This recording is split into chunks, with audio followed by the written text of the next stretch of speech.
Hello students, आप लोग कैसे हो। आप लोगों को याद होगा कि लास्ट लेक्चर में हम लोगों ने शॉर्ट क्वेश्चंस किए थे। तो आज जल्दी से न्यूमेरिकल शुरू कर लेते हैं। सबसे पहले क्वेश्चन पढ़ता हूँ। At what distance from a long straight wire carrying a current of 10 ampere is the magnetic field equal to earth's magnetic field of 5 into 10⁻⁻⁵ Tesla.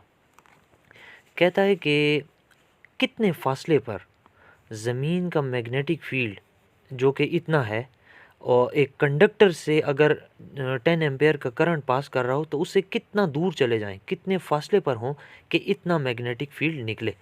तो ये फार्मूला आप लोगों ने पढ़ा होगा, B is equal to mu nought I divide by 2πr। इसमें हमसे इसने कितना फासले पर होगा R पूछा है।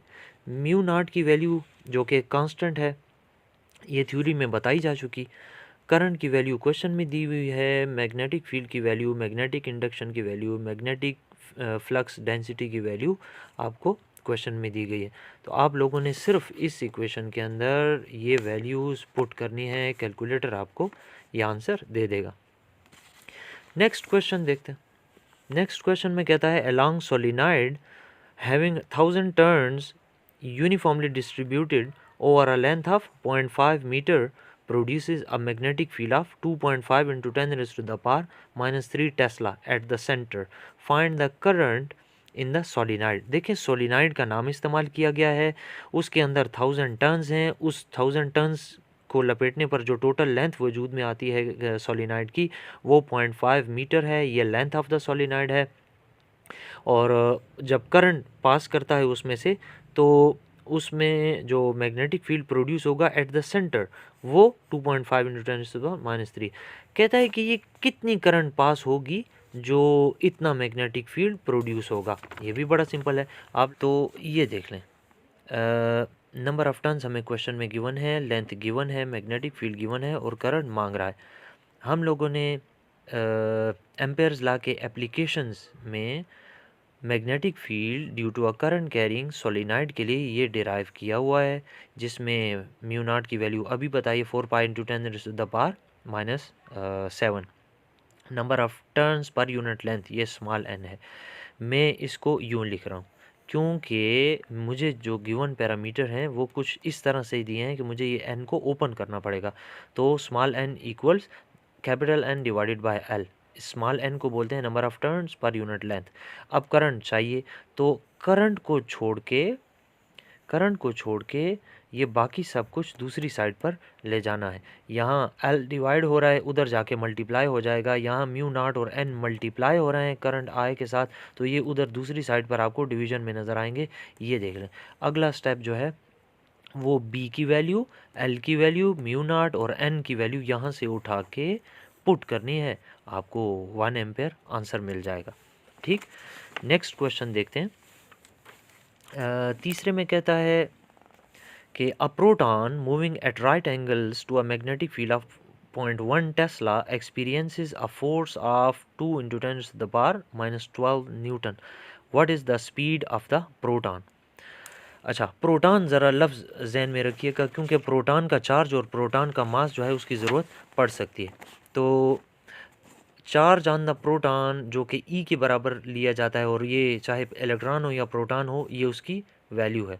परपेंडिकुलरली का मतलब है 90 डिग्रीज पर, और मैग्नेटिक फील्ड की वैल्यू ऑलरेडी गिवन है क्वेश्चन में।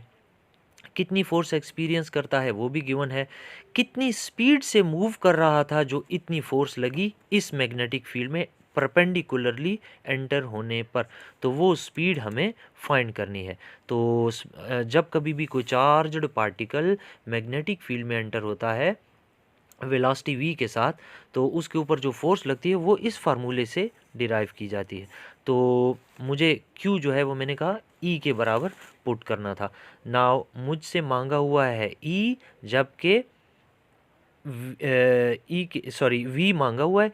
E b साइन थीटा को मैं इक्वेशन के दूसरे साइड पर ले जाऊंगा और v मेरे पास अकेला रह जाएगा। तो E b sine theta multiply हो रहे हैं, ये दूसरी साइड पर आपको डिवीजन में नज़र आएंगे।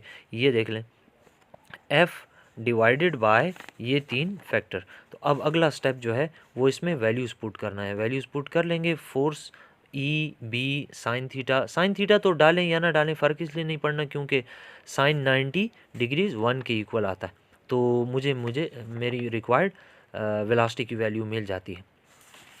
नेक्स्ट क्वेश्चन देख लें। नेक्स्ट क्वेश्चन में एक छोटी सी गड़बड़ है, अगर आप के पास भी ऐसी है तो आप करेक्शन कर लें। कहता है कि एक 8 MeV proton m mega eV मतलब electron volt proton enters perpendicularly into a uniform magnetic field of 2.5 Tesla. एक 8 MeV काइनेटिक एनर्जी गिवन है। इतनी एनर्जी लेकर एक प्रोटॉन एंटर हुआ परपेंडिकुलरली मैग्नेटिक फील्ड में और उस मैग्नेटिक फील्ड की वैल्यू भी गिवन है। आपसे पूछता है कि find the force on the proton. Actually it's proton, ये जो प्रोटॉन एंटर हुआ है इसके ऊपर कितनी फोर्स लगेगी। और दूसरी चीज़ ये पूछता है कि what will be the radius of the path of the proton. ये जो प्रोटॉन जो है वो जब घूमना शुरू करेगा तो उस सर्कल का रेडियस भी बताएं जिसमें वो घूमेगा। दो चीज़ें इसने मुझसे मांगी। नाउ ये देख लें जी, सबसे पहली चीज़ तो ये है कि काइनेटिक एनर्जी जो है वो 8 MeV है। अब मेगा का मतलब 10⁻⁶ और इलेक्ट्रॉन वोल्ट जो है ये SI यूनिट नहीं है, सो मुझे इसको जूल्स में कन्वर्ट करना पड़ेगा। कन्वर्ट करने के लिए 1.6 इंटू 10⁻⁻19 से मल्टीप्लाई करते हैं, मेरे पास अब जूल्स में ये आंसर आ जाता है। ठीक है। नेक्स्ट, चूंकि परपेंडिकुलरली का लफ्ज़ इस्तेमाल हुआ था, मैग्नेटिक फील्ड की वैल्यू भी गिवन है और ये दो चीज़ें मांगी गई हैं। लफ्ज़ प्रोटॉन इस्तेमाल हुआ था, लिहाजा आपको प्रोटॉन के ऊपर चार्ज और प्रोटॉन के ऊपर मौजूद प्रोटॉन के मास की वैल्यू ज़बानी पता होनी चाहिए। अब स्टार्ट करता हूँ इस चीज़ से कि काइनेटिक एनर्जी उसने कहा था कि ये है 8 MeV। अब 8 MeV से तो मेरे पास 1.8 आंसर आया हुआ है, तो काइनेटिक एनर्जी जो कि बराबर होता है हाफ MV² के। अब काइनेटिक एनर्जी की मैंने अगले स्टेप में यहाँ वैल्यू लिख दी और हाफ MV² वैसे का वैसे ही आता है, लेकिन ये जो 2 और m है इसको मैं इस इक्वेशन के दूसरे साइड पर ले जाता हूँ तो ये डिवाइड हो रहा है, उधर जाके ये देखें मल्टीप्लाई होता हुआ नज़र आ रहा है और ये V² के साथ मल्टीप्लाई हो रहा है, सो उधर मैंने डिवीजन में लिखा हुआ है। अब नेक्स्ट स्टेप ये है कि मास ऑफ प्रोटॉन की वैल्यू ये ज़बानी पता होनी चाहिए, ये मैंने यहाँ लिख ली। मुझे v चाहिए तो मुझे स्क्वायर रूट अप्लाई करना पड़ेगा। स्क्वायर रूट जब मैंने कैलकुलेटर से ये फाइंड किया, स्क्वायर रूट ले लिया तो मेरे पास 3.9 इंटू 10⁻⁷ मीटर पर सेकंड स्पीड आती है। ये मुझे स्पीड की ज़रूरत क्यों पड़ गई, मुझसे तो स्पीड मांगी ही नहीं थी, तो मैंने ये स्पीड क्यों फाइंड की। दरअसल बात यह है कि उसने मुझसे पूछी हुई है कितनी फोर्स लगेगी, तो फोर्स का फार्मूला तो ये है, चार्ज पार्टिकल के ऊपर जब मैग्नेटिक फील्ड में एंटर हो तो जो फोर्स लगती है उसका फार्मूला ये है। अब इसमें v मौजूद है तो जब तक v पता ना होता हम ये फोर्स फाइंड ही ना कर सकते। अब चूंकि v फाइंड हो चुका, सो q v b sine theta सब कुछ मौजूद है, आपने वैल्यू पुट करनी है, कैलकुलेटर आपको ये आंसर देगा। अच्छा, पार्ट बी में वो आपसे रेडियस मांग रहा है उस सर्कुलर पाथ का। तो आपको पता है कि जब कभी भी चार्ज पार्टिकल मैग्नेटिक फील्ड में परपेंडिकुलरली एंटर होता है तो सर्कुलर पाथ में रिवॉल्व करता है और मैग्नेटिक फील्ड उसके ऊपर सेंट्रीपिटल फोर्स लगाता है। इसलिए ये जो F है ये मैग्नेटिक फील्ड की फोर्स है जो कि ये ऊपर इसकी वैल्यू लिखी हुई है और mv² सेंट्रीपिटल फोर्स है। तो मुझे तो R चाहिए, F और R को इंटरचेंज कर दें तो ये आपको नेक्स्ट स्टेप में यूं लिखा हुआ नज़र आएगा। अब m की वैल्यू भी ऊपर मौजूद है, ये लिखी हुई है, ठीक है। v का स्क्वायर लेना है, v की वैल्यू ऑलरेडी मैंने यहाँ फाइंड की हुई है, आप यहाँ से v की वैल्यू उठा के उसका स्क्वायर ले लिया जाएगा और f की वैल्यू ये लिखी हुई है, ये पार्ट ए में जो फाइंड की है। तो ये सब कुछ पुट करने के बाद आपके पास 0.16 मीटर आता है। बुक में 0.17 लिखा हुआ है, डजेंट मैटर कि इतना बड़ा डिफरेंस नहीं है, हमारा मेथड ठीक हो ये ज़रूरी है। तो ये था जी 4th नंबर प्रॉब्लम। अच्छा, प्रैक्टिस करनी होगी आपको, इसकी प्रैक्टिस की बहुत ज़रूरत है। मैं नेक्स्ट क्वेश्चन पढ़ता हूँ। नेक्स्ट क्वेश्चन में कहता है कि a wire carrying current of 10 milliampere experiences a force of 2 Newton in a uniform magnetic field. एक वायर है उसमें से इतना करंट पास कर रहा है और वो इतना फोर्स एक्सपीरियंस करती है जब उसको मैग्नेटिक फील्ड में रखा जाए। What is the force on it when the current rises to 30 milliampere. कहता है कि उसी मैग्नेटिक फील्ड में वही वायर पड़ी हुई है, जितनी लेंथ पहली थी उतनी लेंथ अब भी है। आप बताएं कि अब कितनी फोर्स लगेगी अगर उसमें से 10 मिली एम्पेयर के बजाय 30 मिली एम्पेयर का करंट पास करे। तो ये है तो सिंपल, लेकिन थोड़ी सी ट्रिक एक अप्लाई करनी पड़ती है। देखिए, उसने करंट दिया हुआ है 10 मिली एम्पेयर, तो मैंने मिली को यूँ लिख लिया और फोर्स जो अप्लाई हो रही थी वो ये लिख दी। अब वो आपसे कहते हैं अब कितनी फोर्स लगेगी जब मैं करंट को I1 ऑफ 10 मिली एम्पेयर से I2 यानी कि 30 मिली एम्पेयर तक ले जाऊं। तो हमारे पास मैग्नेटिक फील्ड जब किसी करंट कैरिंग कंडक्टर के ऊपर फोर्स अप्लाई करता है तो उसका फार्मूला हमारे पास ये है। ठीक, तो पहले कंडक्टर के लिए अगर लिखूँ ना तो वो कुछ यूँ बनता है, F1 is equal to BI1L। अब पहली बात तो ये कि इसमें साइन थीटा कहाँ गया, तो वो मैंने sine theta is equal to 1 put कर दिया सिंप्लिसिटी के लिए। दूसरी वजह ये भी है कि इस पूरे के पूरे क्वेश्चन के अंदर जब हमारे पास बिल्कुल कोई हिंट भी ना हो तो थीटा की वैल्यू साइन हो तो 90 ले ली जाती है, sine theta equal to 1 put कर लिया। अच्छा, दूसरी चीज़, दूसरा सवाल जो जहन में उठ सकता है कि मैंने F1 और I1 लिखा हुआ है, B1 और L1 क्यों नहीं लिखा। दरअसल ये वायर वही है, सिर्फ उसमें करंट इंक्रीज़ किया है, ना मैग्नेटिक फील्ड को छेड़ा है, लिहाजा B1 equals B2 is equal to B, और ना लेंथ ऑफ द वायर को चेंज किया है। L1 L2 जो है वो L ही के इक्वल पुट किया जाएगा। सो B और L के साथ ना 1 लगेगा ना 2 लगेगा, हमारे पास सिर्फ F और I ही चेंज होंगे। अच्छा, पहले कंडक्टर के लिए कुछ इस तरह लिखा जाएगा, दूसरे कंडक्टर के लिए अगर मैं इसी इक्वेशन को लिखता हूँ तो वो फिर इस तरह से लिखी जाएगी। अगर मैं इक्वेशन नंबर 1 और इक्वेशन नंबर 2 की रेशो ले लूँ, एक दूसरे पर डिवाइड कर दूं तो बी एल कैंसिल हो जाते हैं, मेरे पास इक्वेशन में ये रह जाता है। मुझे तो F2 फाइंड करना है, तो इसको अकेला करने के लिए ये F2 को उधर ले जाऊंगा और वो दोनों इस साइड पर ले आऊँगा, रीअरेंजमेंट करनी होगी, जिसके पास बाद मेरे पास ये बचता है। यहाँ पर मैंने वैल्यू पुट की, मुझे 6 न्यूटन मिल गया। वैसे आपको मैं कॉमन सेंस की एक बात बताऊं कि आप नोट करें कि 2 न्यूटन फोर्स लग रही है और करंट 10 मिली एम्पेयर है, वो 30 तक ले गया है, तो उसने 3 गुना करंट को बढ़ाया है, तो 3 गुना फोर्स भी बढ़ जानी चाहिए, क्योंकि हमने पढ़ा हुआ है कि force is directly proportional to the current. वो एल भी है और फैक्टर्स भी हैं, लेकिन force is directly proportional to the current. अब करंट 3 गुना बढ़ गई है तो फोर्स भी 3 गुना बढ़ जाएगी। सो 2 मल्टीप्लाइड बाई 3 से 6 आना भी चाहिए था। नेक्स्ट क्वेश्चन पढ़ता हूँ। नेक्स्ट में कहता है कि what is the time period of an electron, particle electron है, ठीक है, तो चार्ज और मास अगर ज़रूरत पड़ी तो इलेक्ट्रॉन के ज़बानी पता होने चाहिए। What is the time period of an electron projected into a uniform magnetic field of 10 millitesla and moves in a circle of radius 6 centimetre. तो देखें, सेंटीमीटर लिखा है, मीटर में कन्वर्ट करने पड़ेगा, मिली टेस्ला है, टेस्ला में कन्वर्ट करना पड़ेगा, और इलेक्ट्रॉन का नाम ले लिया। सो अब इलेक्ट्रॉन के बारे में जो कुछ भी है, चार्ज हो या मास हो, वो ज़बानी पता होना चाहिए। और टाइम पीरियड जो है वो डायरेक्टली हमारे पास कोई फार्मूला नहीं है। हम लोगों ने एक्चुअली साइक्लोट्रॉन फ्रीक्वेंसी नाम का टॉपिक पढ़ा हुआ था, तो साइक्लोट्रॉन फ्रीक्वेंसी का फार्मूला हमारे पास QB डिवाइडेड बाय 2πm है।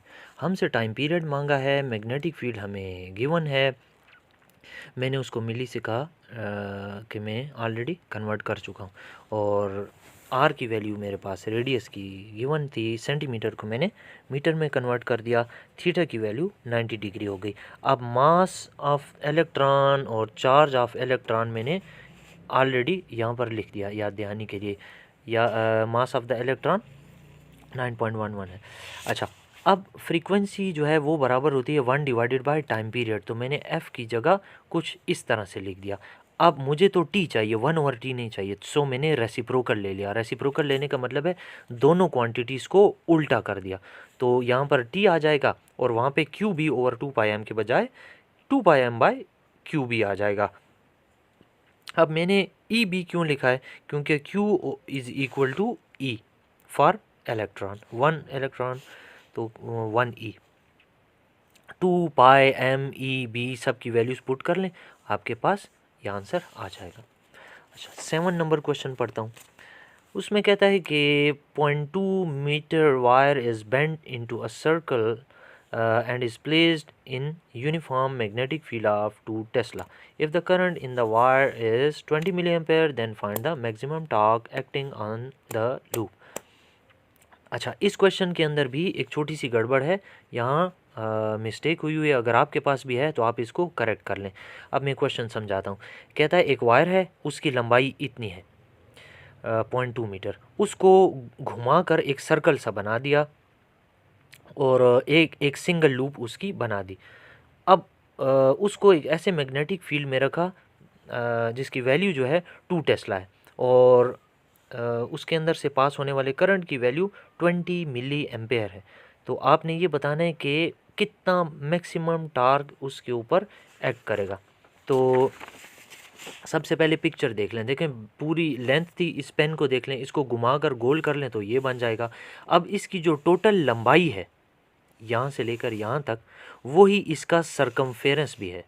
तो देखें ये सरकमफेरेंस जिसका फार्मूला 2 पाई आर के बराबर होता है, वो इसकी लंबाई है। तो मुझे अगर रेडियस चाहिए होगा तो मैं डिवाइड बाय 2 पाई इधर भी कर दूंगा, डिवाइड बाय 2 पाई इधर भी करूंगा, तो R will be equal to L by 2। ये भूलना नहीं है क्योंकि ये आगे इस्तेमाल होगा। अब आ जाते हैं प्रॉब्लम पे। ये लेंथ है, ये मैग्नेटिक फील्ड की वैल्यू, करंट की वैल्यू दी हुई है, मैक्सिमम टार्क हमसे पूछ रहा है। अब टार्क का फार्मूला था BINA cos theta. Maximum torque में cos थीटा 1 हो जाता है, वो गया साइड पे हुआ। अब मेरे पास ये रह गया, अब ये सब कुछ होना चाहिए। एक्चुअली चूंकि एक वायर थी, एक लूप बना, तो नंबर ऑफ टर्न्स तो एक ही बनता है, लिहाजा n की वैल्यू 1 हो गई। सो BIA ये लिखा हुआ है BI, और a की बजाय पाई आर स्क्वायर क्यों लिखा? क्योंकि एरिया ऑफ सर्कल बराबर होता है पाई आर स्क्वायर, तो मैंने उसकी जगह ये लिख दिया। अब मुझे उसने आर की वैल्यू मैंने ऑलरेडी आपको बताया कि L बाय 2 पाई है, तो आर की जगह L बाय 2 पाई लिखा जा सकता है, ये मैंने उसकी जगह यूँ लिख दिया। अब मैं जब स्क्वायर अप्लाई करता हूँ ना, तो यहाँ पाई का स्क्वायर होगा, नीचे 2 पाई हैं, ऊपर 1 पाई है, 1 पाई से कटेगा, 2 का स्क्वायर आप देखना 4 बन जाएगा, L स्क्वायर आपको नज़र आएगा। ये BI अपनी जगह पे, L स्क्वायर ये लिखा हुआ है, 2 का स्क्वायर 4 लिखा हुआ है, पाई का स्क्वायर ऊपर मौजूद 1 पाई से कट के 1 पाई बच जाता है। अगला स्टेप जो है, इन सब क्वांटिटीज़ की वैल्यूज़ पुट करना है, वो सब लिखी हुई हैं, आपके पास आंसर ये आ जाएगा। ये टार्क है, इसकी यूनिट न्यूटन मीटर बनती है। ठीक हो गया, ये हो गया 7 नंबर क्वेश्चन। 8 नंबर प्रॉब्लम देखते हैं। कहता है कि एक गैल्वानोमीटर है जो कि full scale deflection 10 milliampere पे देता है। तो ये है फुल स्केल डिफ्लेक्शन की करंट ऑफ अ गैल्वानोमीटर, और इट्स रेजिस्टेंस इज 100 ओम, और गैल्वानोमीटर की जो कॉइल है ना, उसकी रेजिस्टेंस 100 ओम है। How it can be converted into an ammeter of range 100 ampere. इसको कैसे एक ऐसे एम मीटर के अंदर कन्वर्ट कर लें कि जिसकी रेंज 100 एम्पेयर हो। तो आपको याद होगा कि गैल्वानोमीटर के साथ एक पैरेलल में छोटी सी शंट लगती है, और उसी शंट की वैल्यू वो इस वक्त एक्चुअली हमसे मांग रहा है। जब भी ये पूछा जाए कि कैसे कन्वर्ट करें, तो एक्चुअली वो हमसे शंट मांग रहा होता है। तो 8 नंबर की ज़रा डायग्राम को देख लें। ये एक गैल्वानोमीटर है, इसकी रेजिस्टेंस RG है, ये फुली डिफ्लेक्ट हो जाता है जब IG एम्पेयर करंट इसमें से गुजरे। हमें कहता है कि इसकी जो रेंज है वो 100 एम्पेयर होनी चाहिए, बताओ कितना शंट लगाऊं। तो यहाँ पैरेलल में कितना शंट लगाना है वो हमें पता करना पड़ेगा। तो IG, RG और I की वैल्यू हमें गिवन है। I प्लीज़ इस बात को नोट करें कि ये रेंज ऑफ एम मीटर है, ये इसकी वो वैल्यू है जिससे आगे ये फाइंड नहीं कर सकता, ये इसकी मैक्सिमम रेंज है। और आर शंट मुझे फाइंड करना है। तो ये formula conversion of galvanometer into an ammeter मेरे इंट्रोडक्शन के बाद सेकंड लेक्चर के अंदर आपको याद होगा गिवन है। मैं डिस्क्रिप्शन में भी डाल देता हूँ और ऊपर आई बटन में आपके सामने भी आ जाएगा लेक्चर नंबर 2। अगर आप देखना चाहें फिर से तो उसमें ज़रूर देख लें कि ये फार्मूला है, हमने ऑलरेडी पढ़ा हुआ है, डिराइव भी किया हुआ है। अच्छा, IG, RG और I की वैल्यू गिवन है, आपने सिर्फ यहाँ पर वैल्यू पुट करनी है, ये आ जाएगा। इसका मतलब है कि जब हम इस गैल्वानोमीटर के साथ 0.01 ओम की रेजिस्टेंस पैरेलल में लगा देंगे तो ये एक एमीटर में तो कन्वर्ट हो जाएगा, लेकिन उसकी जो रेंज होगी वो 100 एम्पेयर होगी। सो ये 100 एम्पेयर का एक एमीटर तैयार हो गया। ये था 8 नंबर। 9 नंबर में कहता है how a 5 milliampere 100 ohm galvanometer, यानी ये दो चीज़ें जो है ना, ये गैल्वानोमीटर की स्पेसिफिकेशंस हैं। ये 5 मिली एम्पेयर का मतलब है कि ये इसकी फुल स्केल डिफ्लेक्शन के लिए करंट दी हुई है, और 100 ओम गैल्वानोमीटर का मतलब है कि इसकी जो कॉइल है उसकी 100 ओम रेजिस्टेंस है। How it can be converted into a volt meter of 20 volt, यानी कि इसकी मैक्सिमम रेंज कितनी होनी चाहिए, 20 वोल्ट। तो ज़रा पिक्चर देखिए, ये है गैल्वानोमीटर, ये इसकी रेजिस्टेंस आर जी, इसके साथ सीरीज़ में हम जानते हैं कि एक हाई रेजिस्टेंस लगानी पड़ती है जिससे कि ये एक वोल्ट मीटर में कन्वर्ट हो जाता है। फुल स्केल डिफ्लेक्शन करंट जो है आई जी है, तो आई जी की वैल्यू, आर जी की वैल्यू और वी की वैल्यू मुझे गिवन है, ये इसकी रेंज कहलाते हैं। ये 20 वोल्ट से ज़्यादा रिमेंबर के फाइंड नहीं कर सकता, और हाई रेजिस्टेंस मुझे फाइंड करनी है। तो ये formula conversion of galvanometer into a volt meter में मैंने आपको बताया था। ये लेक्चर नंबर 3 की बात है। मैं कोशिश करूंगा कि ऊपर आई बटन में आपके सामने लेक्चर 3 फिर से आ जाए, आप उसको टच करके, या डिस्क्रिप्शन में भी देख लें, आप उसको दोबारा से देख सकते हैं। इसकी डेरिवेशन वहाँ लेक्चर नंबर 3 में मौजूद है। अच्छा, we I ji R G की वैल्यू पुट करेंगे, ऊपर से डाल देंगे, हमारे पास 3900 ओम आ जाएगा। इसका मतलब है 39 ओम की रेजिस्टेंस जब सीरीज़ में इसके साथ लगा लेंगे तो ये 20 वोल्ट तक वोल्टेज फाइंड कर सकेगा। लास्ट क्वेश्चन आज का देखते हैं कि दो वायर्स हैं, पैरेलल हैं, उन दोनों के दरमियान फासला 10 सेंटीमीटर गिवन है, और दोनों के अंदर करंट अपोजिट डायरेक्शन में फ्लो कर रही है। एक कंडक्टर में भी 8 एम्पेयर है, दूसरे कंडक्टर में भी 8 एम्पेयर है। What is the magnetic field half way between them, इन दोनों वायर्स के ठीक मिडल में मैग्नेटिक फील्ड कितना होगा।